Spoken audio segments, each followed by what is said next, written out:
15장 21절에서 28절 말씀으로 스로보니게 여인의 딸의 기적에 통하여 하나님의 말씀의 은혜를 나누기 원합니다.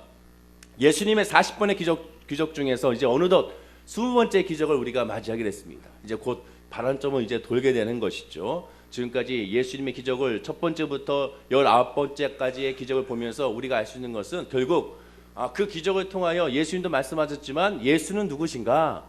그 예수님이 나에게 누군가? 그리고 나는 예수를 도대체 누구로 고백하고 있는가? 그거의 핵심으로 맞춰져 있는 것을 우리가 또한 알 수가 있게 된 것입니다. 즉 예수님께서 기적과 표적과 이적을 보이신 것은 오직 예수님이 누군지를 알고 예수님 앞에 무릎 꿇고 예수님을 경배하며 예수님을 믿기 위한 하나님의 방법인 것을 우리가 알게 되는 것이죠. 오늘 본문의 말씀은 마태복음과 마가복음 7장에만 기록되어 있는 그런 기적의 말씀입니다. 우리가 보통 하나님에 대해서 우리가 고백을 할 때, 하나님의 성품에 대해서 고백할 때 가장 많이 고백하는 것이 바로 하나님은 사랑이시다라는 것입니다. 요한일서 4장 8절에도 말씀하기를 사랑하지 아니하는 자는 하나님을 알지 못하나니 이는 하나님은 사랑이시니라라고 고백하게 됩니다. 즉 하나님은 사랑으로 우리가 대표되고 있는 것이죠. 그리고 그 사랑의 결정체, 그리고 그 사랑의 그 다음에 특징이 바로 창조라는 것을 예전에 우리가 한번 공부를 한 적이 있었습니다.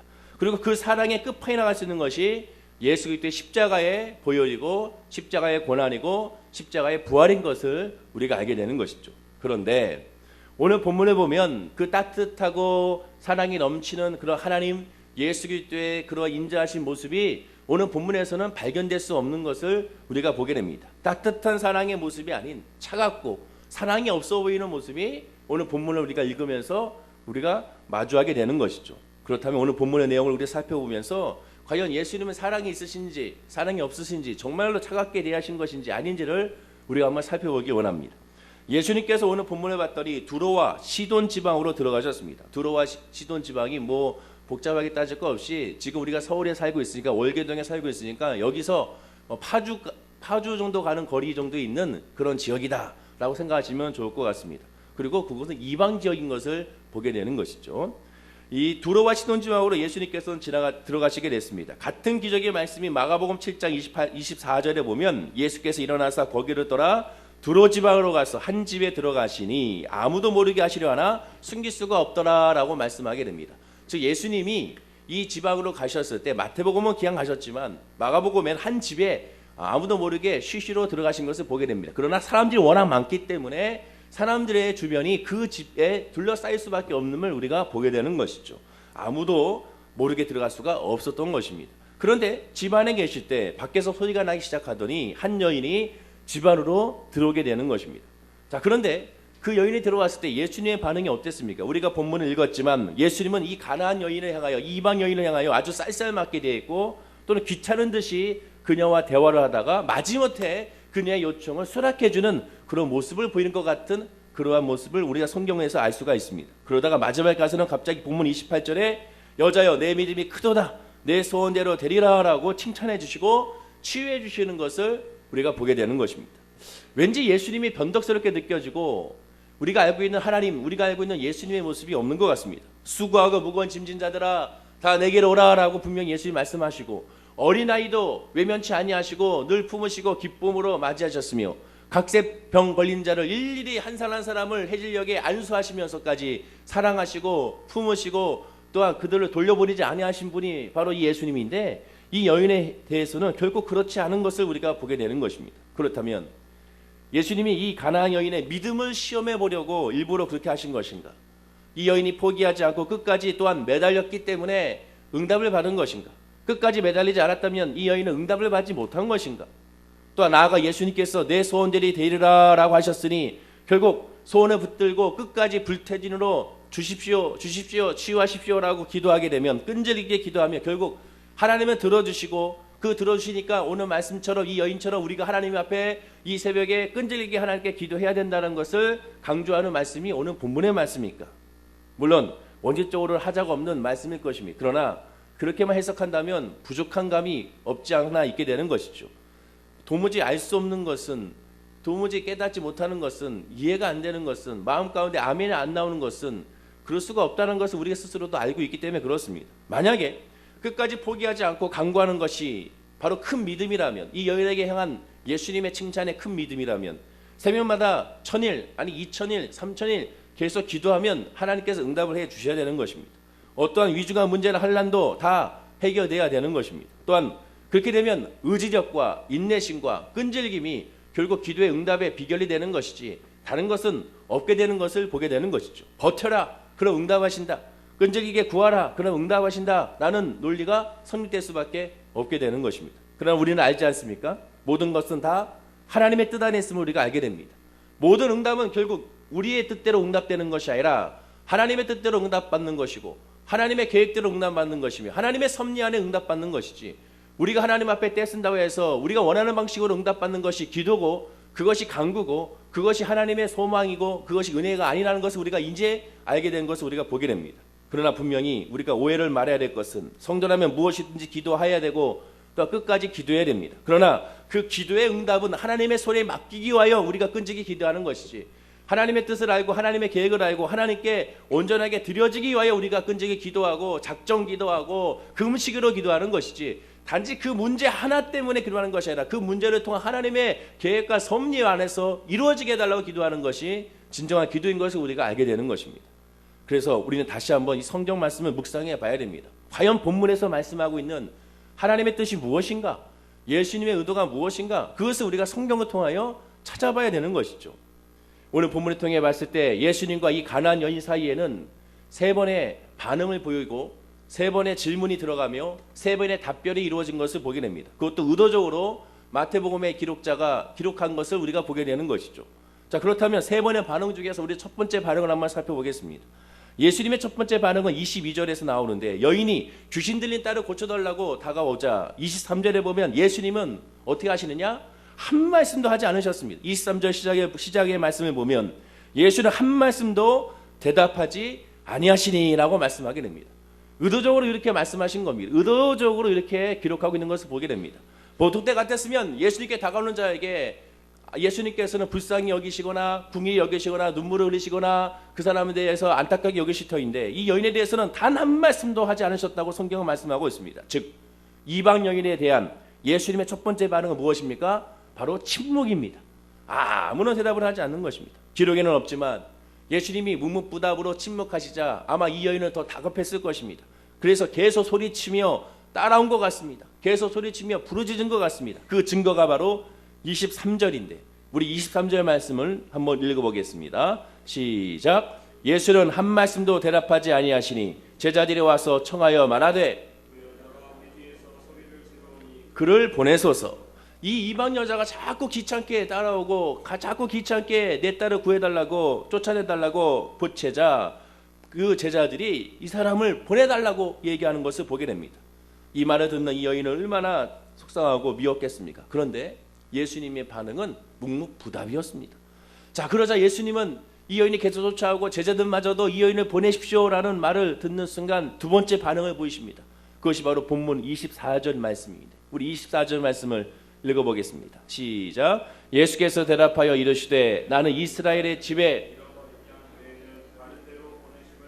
아니하였노라 하시니 이스라엘 외에는 가지 않겠다고 대답을 하십니다. 결국 두 번째 반응은 무엇입니까? 첫 번째 반응이 침묵이라면 두 번째 반응은 거절하신 것이죠. 나는 응답해 줄 수 없다라는 그런 말씀을 하시게 된 것입니다. 그런데도 이 여자가 영국북한청합니다. 그러자 예수님께서 보인 세 번째 반응이 어떠합니까? 우리 본문 26절 말씀입니다. 26절 말씀을 읽어보겠습니다. 시작. 대답하여 이르시되 주하여 개들에게 던짐이 마땅하지 아니하니라. 자, 여기서 자녀는 동정인 유대인을 말하게 되고 개는 당시에 유대인들이 이방인을 멸시했던 부르던 관습적인 호칭이 바로 개였습니다. 우리나라 사람이 일본 사람을 보통 뭐라고 합니까? 쪽박이라고 하지 않습니까?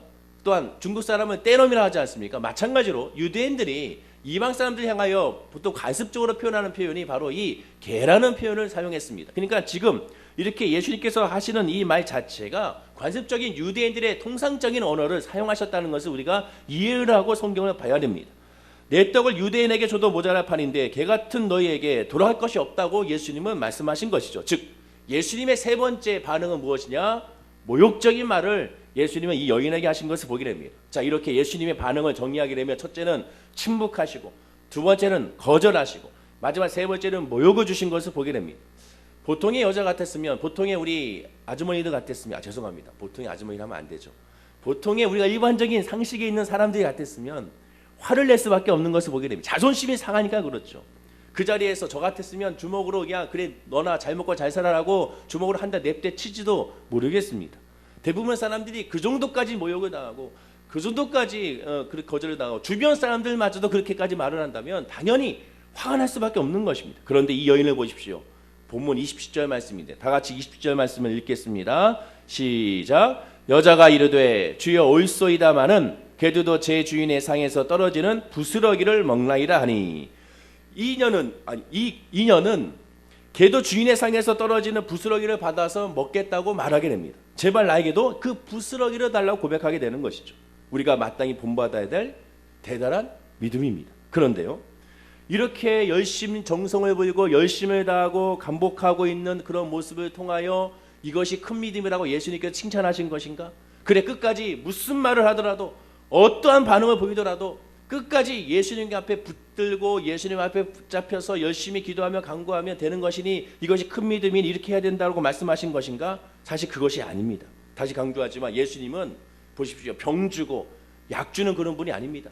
일부러 시험하기 위하여 막 병을 많이 준 다음에 이것을 잘 견디면 상을 막 주고 그런 식으로서 하나님은 하시는 분이 아니라는 것입니다.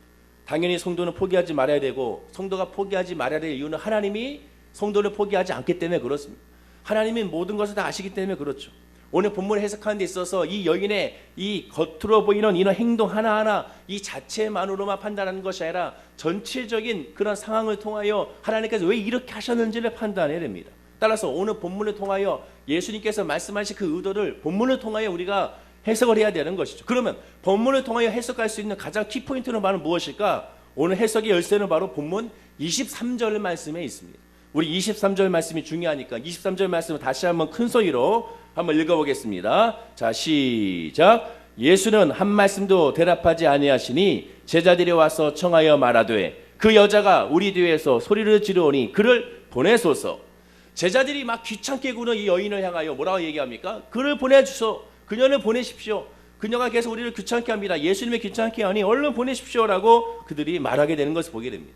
여러분, 당시 유대인들의 문화적인 성향과 차이를 우리가 한번 살펴보고 우리가 본문을 해석해야 됩니다. 유대인들은요, 일반적으로 이방인들과 교제하지 않았습니다. 심지어 이방 여인과는 더더욱 그랬습니다. 오죽했으며 사마리아 여인을 만나겠다는 예수님을 향하여 제자들이 말렸던 것을 보게 되는 것이죠. 왜? 그것 자체가 율법에서 어긋나는 것이었기 때문에 그렇습니다.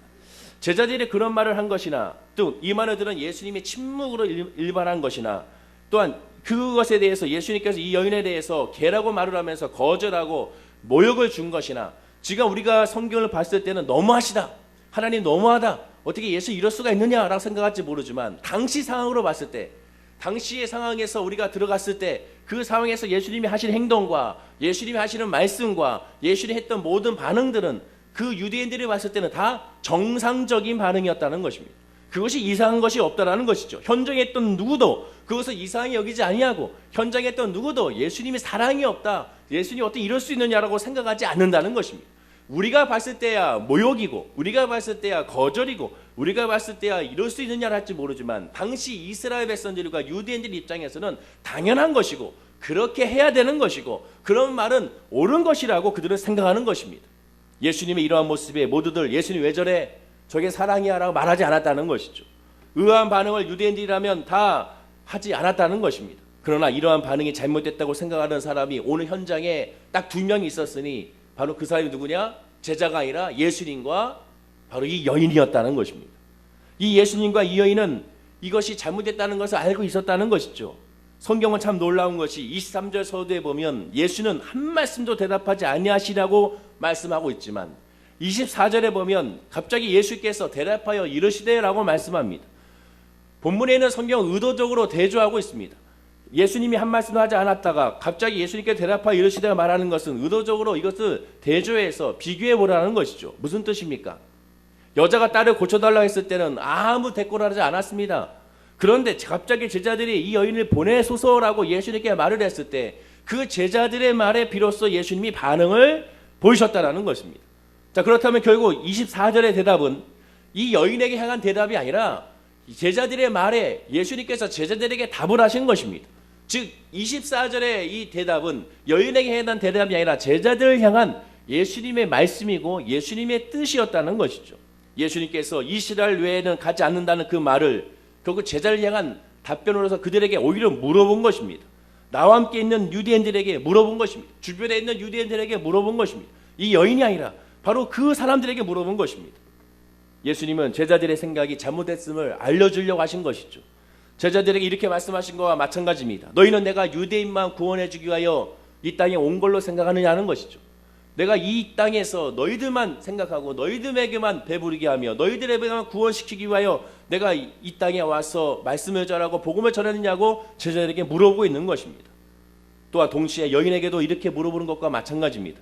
너가 들었다시피 이 제자들이 너를 내보내고 한다. 내가 너를 내보내는 것이 옳겠느냐 아니면 너를 구원하는 것이 옳겠느냐라고 또한 이 여인에게 물어보는 것과도 마찬가지입니다. 늘 강조하지만 하나님은 예수님은 우리의 외모를 취하지 아니하시고 늘 우리의 마음의 중심을 보십니다. 이미 예수님은 이 여인의 모든 것을 알고 계시고 이미 예수님은 이 여인의 믿음도 다 알고 계시고 어떠한 믿음이 있는지도 다 알고 계시고 모든 것을 다 알고 있는 것이죠.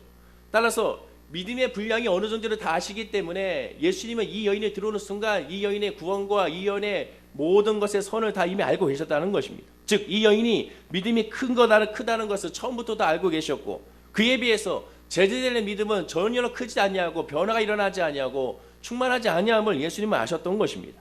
그 증거 중 하나가 무엇이냐? 처음 장면으로 돌아가게 되면 22절에 말씀합니다. 우리 22절 말씀을 한번 읽어보겠습니다. 22절입니다. 자, 시작. 가난한 여자 하나가 그 지경에서 나와서 소리질러 이르되 주 다윗의 자손이여 나를 불쌍히 여기소서 내 딸이 흉악하게 귀신 들렸나이다 하니 예수님은 뭐라고 고백하고 있습니까?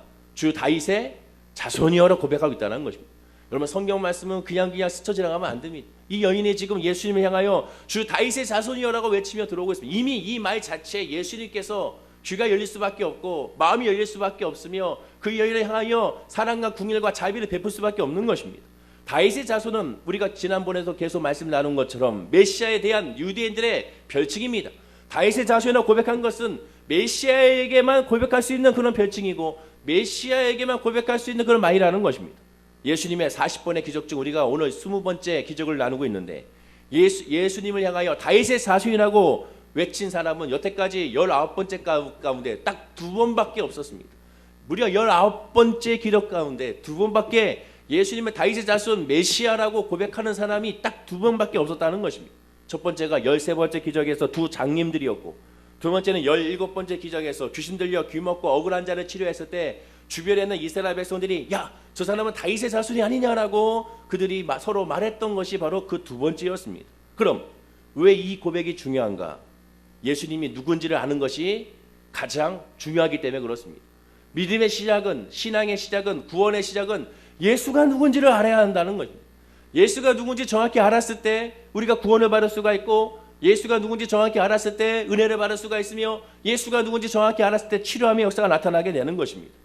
예수가 누군지 알아야 예수가 나에게 어떤 분인지를 알아야 예수가 내 삶에 무엇인지를 알아야 정확하게 우리가 은혜를 받고 응답을 받고 주의 역사 안에 합력하여 선을 이룰 수가 있는 것이지 예수가 누군지를 모르면 누군지 모르는 상태에서는 아무런 은혜와 아무런 응답이 없게 되는 것입니다. 왜냐? 신령과 진정이라는 것은 주님을 안다라는 것입니다. 주님을 알고 주님을 깨달아서 주님께 나아간다는 의미가 신령과 진정의 의미가 있기 때문에 그렇습니다. 예수님은 유대인들, 소경이나 문둥병자들 이들에 향하여 다윗의 자손이라고 부르면서 고침을 받은 사람이 있었지만 예수님이 큰 믿음이라고는 칭찬하지 않았지만 오직 이 여인만큼은 오직 큰 믿음이라고 칭찬했고 큰 믿음이라고 칭찬한 사람은 성경 중에 오직 이 여인 한 사람밖에 없는 것을 보게 됩니다. 왜일까요? 다윗의 자손이라고 고백은 하게 했지만 이 여인은 분명히 이 앞에 이렇게 말합니다. 주라는 단어를 사용했습니다. 주, 다윗의 자손이라고 고백했습니다.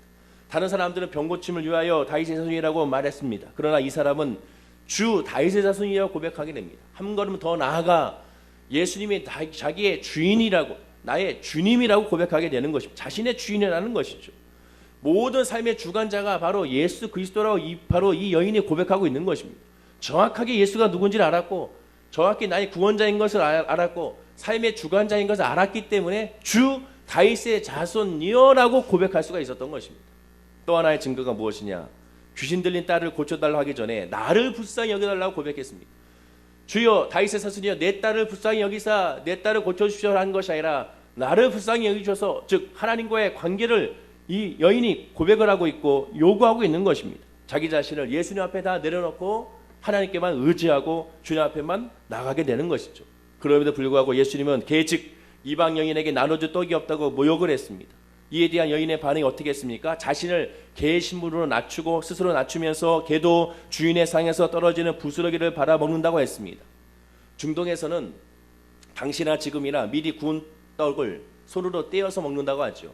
그것이 나중에 이 기독교가 유럽으로 전파되면서 그 음식 문화도 같이 전파되고야 맙니다. 그래서 만찬했을 때 유럽의 만찬 같은 거 보면 식탁에 보면 왼쪽에는 빵을 두고 오른쪽에는 물을 먹게 되죠. 따라서 그러한 만찬에서 어느 쪽 물이 내 물이야라고 고민할 필요가 없이 오른쪽에 있는 물이 내 물이고 왼쪽에 있는 빵이 내 빵이 되는 것입니다. 그래서 왼쪽에 왜 빵이 있느냐? 그 빵을 왼손으로 집어서 오른쪽으로 뜯어서 먹기 때문에 그렇습니다. 그러면 그것을 뜯어 먹다 보면 자연스럽게 그 빵 부스러기가 땅에 떨어질 수밖에 없는 것이죠. 식탁 밑으로 떨어질 수밖에 없는 것입니다. 그리고 개들은 그것을 받아먹게 되는 것이죠. 그래서 개의 입장에서는 주인이 밥을 먹는 그 시간이 가장 행복한 시간입니다. 거기에 앉아서 땅에 앉아서 거기서 부스러기가 떨어진 것만 바라보면서 받아먹을 수 있는 행복한 시간이 개들에게 있다는 것이죠. 즉 개에겐 주인 상 곁에 머무는 것만으로도 큰 즐거움이고 기쁨일 수밖에 없는 것이고, 그리고 개는 오직 주인의 처분만 기다리면서 거기서 주인이 주는 그런 빵만 먹고 자랄 수밖에 없는 것입니다. 오직 이 뜻은 예수님의 궁일만 바라고 예수님의 은혜만 바라고 예수님의 소망만 바라는 사람의 모습일 수밖에 없는 것입니다. 오늘 본문 28절에 보면 이에 예수께 대답하여 이르시되 여자여 내 믿음이 크도다 내 소원대로 되리라 하시니 그때로부터 그의 딸이 나으리라 라고 말씀하게 됩니다. 결국 예수님께서 그 여인에 대해서 그 믿음을 보시고 그 여인에 대해서 치유하신 것을 우리가 보게 되는 것이죠. 성경은 어느 누구도 큰 믿음이라고 말씀한 사람이 없지만 오직 이 여인만큼은 큰 믿음을 하겠습니다. 즉 큰 믿음이란 무엇이냐? 끈질기게 간구하고 또한 불태준으로 기도하고 간구하며 포기하지 않고 기도와 간구하는 것이 핵심이 아니라 가장 큰 믿음이라는 것은 정확하게 예수님이 누군지를 알고 기도하고 간구하는 것이 그것이 바로 큰 믿음이라고 성경은 우리에게 말씀해주고 있는 것입니다. 예수님의 40번의 이 기적을 통하여 우리가 하나님 앞에 기도하며 간구할 때 40번의 끈질긴 기도로 내 소원하는 기도 2017년에 바라는 기도를 응답받기 위해 구하고 간구하는 것이 아니라 예수님이 누군지 정확히 알고 그 예수님 앞에 온전하게 내어 맡기고 그 믿음을 하나님께 드릴 수 있는 그 믿음을 간직하는 것이 우리가 기도하고 간구하고 40일 새벽 예배를 드리는 그런 목적과 비전이 되어야 되는 것입니다. 우리가 만나는 예수, 우리가 예배하는 예수, 우리가 구하는 예수, 우리가 찬양하는 예수, 그 예수님이 진짜 내 삶의 누구시냐? 진짜 내 삶의 주관자냐? 여전히 나의 삶의 주관자가 예수 그리스도를 고백하면서 여전히 내가 삶의 주관자라면 여전히 그 믿음은 하나님 중심의 믿음이 아닌 자기 믿음의 중심이 되는 것입니다. 또한 내 삶의 주관자가 예수 그리스도라고 고백하게 된다면 우리의 모든 삶 가운데 늘 하나님을 바라보면서 예배의 자리에서 기도의 자리에서 말씀의 자리에서 벗어나지 아니하고 떠나지 아니하고 그 삶의 주관이 되는 것이 바로 예수 믿는 사람의 모습이 될 것입니다. 우리 월계수목교 모든 성도님들이 바로 이 여인과 같이 큰 믿음을 가지고 주님이 누구신지 정확히 깨닫고 예수가 누군지를 깨닫고 그 예수님께 부르짖고 간구하는 모습이 저와 여러분의 있기를 간절히 소원하고 기도드립니다. 다시 강조하지만 예수가 누군지를 알아야 되는 것입니다. 그리고 그 예수를 누군지 아는 것이 그것이 바로 복음이고 그것을 알았을 때 우리는 진정한 자유함과 평안함과 승리를 가지게 될 줄로 믿습니다. 기도하겠습니다. 아버지 하나님 감사합니다. 오늘도 말씀을 통하여 예수님의 20번째 기적을 통하여 주의 은혜와 주의 사랑을 깨달아 알게 하시니 감사합니다. 예수가 누군지를 정확히 알았기에 이 가난한 여인은 응답받을 수가 있었고 치유받을 수가 있었고 하나님의 은혜 가운데 평안할 수가 있었음을 고백하게 됩니다. 우리도 주님 앞에 나왔을 때 예수가 누군지를 정확하게 깨달아 그 예수 그리스도의 중심 안에 온전히 구하고 예수 그리스도의 중심 안에 온전히 감사하며 찬양하는 역사를 아버지 하나님 가질 수 있도록 인도하여 주시옵소서. 오직 영혼의 자연같이 범사가 자되며 강건한 축복이 기도하며 간구하며 나아가는 우리 모든 성도님 가운데 있게 하여 주시옵소서. 오늘 하루도 믿음과 기도로 나아갑니다. 오늘 하루도 승리하게 하여 주시고 좋은 하루가 되게 하여 주시고 평안의 하루가 되게 하여 주시고 감사의 하루가 되게 하여 주시옵소서. 감사드리며 예수님의 이름으로 기도드립니다. 아멘.